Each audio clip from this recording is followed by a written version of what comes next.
Good evening, everybody. President Obama and British Prime Minister Gordon today calling for a new world order to tackle our global economic crisis. It's been a long time coming, but tonight, because of what we did on this day, in this election, at this defining moment, change has come to America.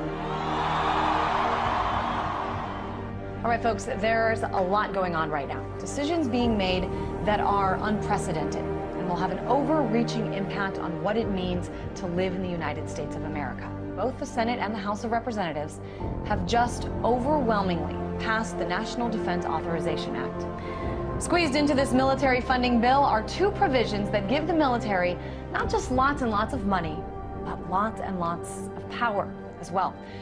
A new generation of surveillance drones could soon be watching us all. The Federal Aviation Administration is expected to announce plans to expand the use of domestic drones in American airspace. Well, get ready to look up at the sky and see drones hovering above. As of now, unmanned aircraft could only be used by military airspace and by certain law enforcement agencies. But this week, Congress passed a bill that would allow for commercial and private use of the drones. I have two words for you: predator drones. You will never see it coming.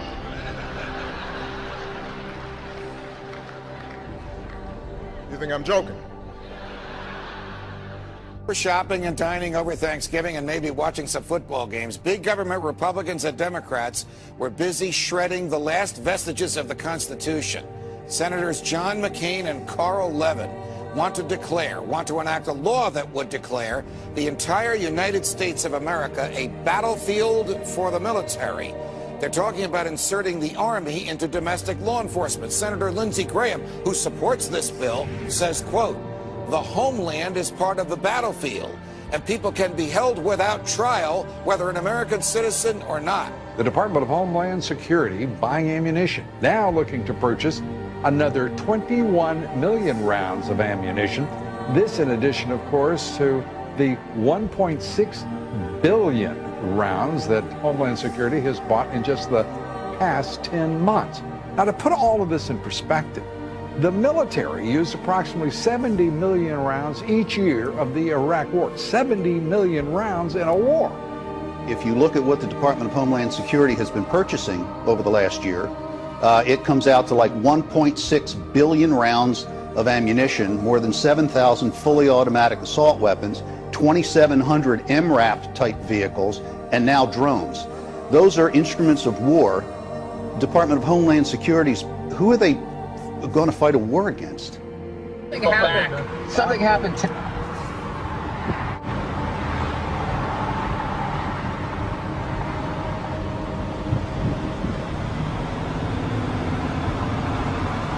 Robert Whitaker, the tactical supervisor for El Paso SRT for Homeland Security Investigations. Well, we have our big vehicle out here. It's an armored vehicle. It's an MRAP vehicle. It's mine resistant, ambush protected. That's what it stands for. This is what we use to deliver our team to high-risk warrant services. The affirmative task we have now is to actually create a new world order. Important breaking news out of Boston: a pair of bombings rocked the finish line at the historic Boston Marathon. It was never meant that we would have this gigantic police force from the federal government. I mean, we had martial law up there, FBI and all these agents coming in and closing things down, going to people's houses. Do we close down cities because there's 10 murders over the weekend in Chicago? We don't do that. But here we close down a whole city, not even allowed to go to a baseball game. I mean, I think it's very, very scary when I look at some of those pictures. The military likes to perform war games, so that's why we're seeing military on the streets practicing. They are actually practicing. The tanks that we see on the streets and the National Guard patrolling neighborhoods and the practices that they're doing with our local police department, this is all in preparation for martial law, so that when they do actually lock down the country, they've got everything secured. But I think what we're starting to see, for anybody who is objective at all, is we're seeing a totalitarian system now unveil itself. And ever since essentially 9/11 happened, it's been more and more of these draconian measures that are leading us right down the road to martial law. Particularly to hear President Obama claim the power to keep people in prison indefinitely with no charges against them, no conviction, no sentence, just imprisonment. It's particularly stunning to hear him make that claim in the middle of a speech that was all about the rule of law. This last week, the U.S. Congress passed a bill which repeals Posse Comitatus, which means that we have now institutionalized and codified martial law. Right now, the battle against terrorism involves all of us. Everybody in this country is a potential terrorist. We don't even understand freedom anymore. We are a country that is headed towards socialism, totalitarianism, beyond your wildest imagination. I have to tell you, I'm doing a story tonight that I wanted to debunk these FEMA camps. I'm tired of hearing. You know about them? Sure. I'm tired of hearing. I wanted to debunk them. Well, we've now for several days done research on them. I can't debunk them. I don't know anything about them. It is our government. If you trust our government, it's fine. If you have any kind of fear that we might be headed towards a totalitarian state, look out, buckle up. There's something going on in our country that is ain't good. And they find a little red dot or a little blue dot on their mailbox, and they wonder what the little red dot and blue dot is.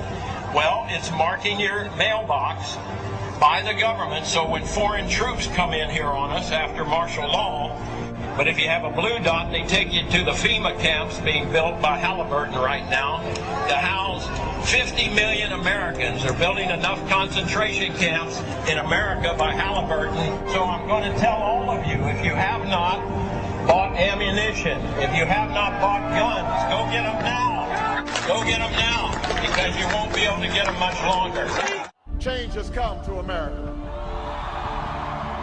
Practice Christianity and you could be court-martialed. That could be the new law of the land for our armed forces, thanks to a proposal by a religious tolerance group that claims Christian evangelists are predators. Is a war on religious liberty within the military, and that the Christianity of service members is now coming under attack by the Obama administration.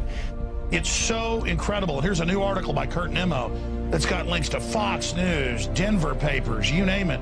The state police have gone public and said, we're in federal training now where they're asking us, will we confiscate guns from Christians? Now, do you understand how even more illegal that is? Behind the scenes, they're training for what can only be called a foreign authoritarian takeover of this country via the federal government and the foreign banks. Here's the article. Colorado troopers trained to consider Christians as dangerous terrorists. Absolutely amazing. And it's all bibliographed. It's all linked to it being announced, to it being reported.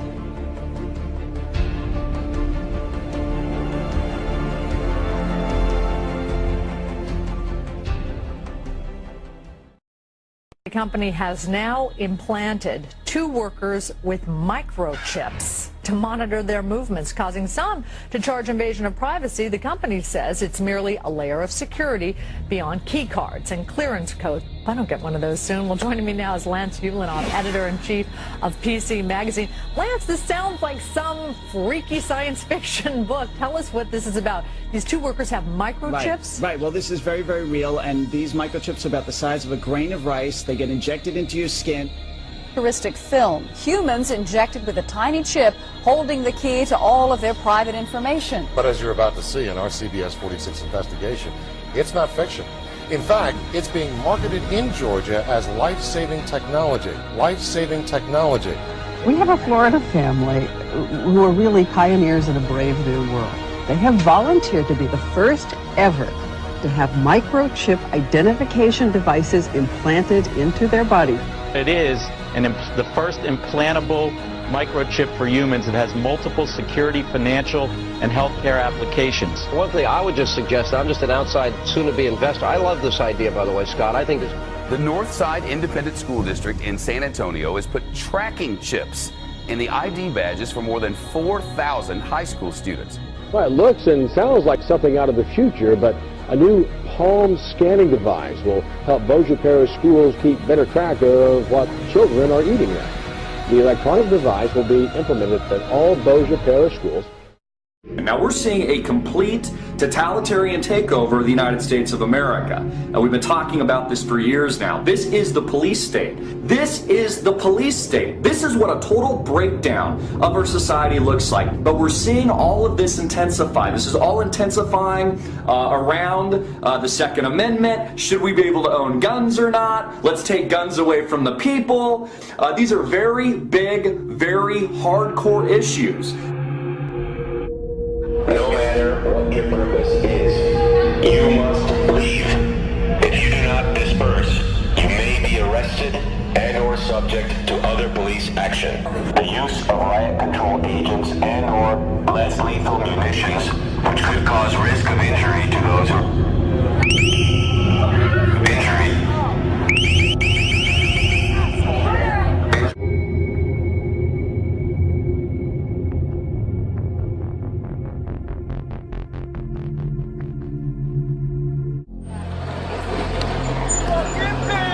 Wall of police now moving in.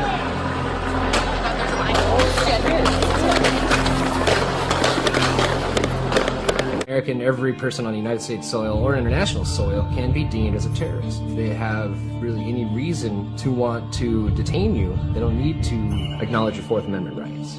It's what supported things like the Patriot Act and now the NDAA and the ever-encroaching police state. By order of the City of Pittsburgh Chief Police, I hereby declare this to be an unlawful assembly. I order all those assembled to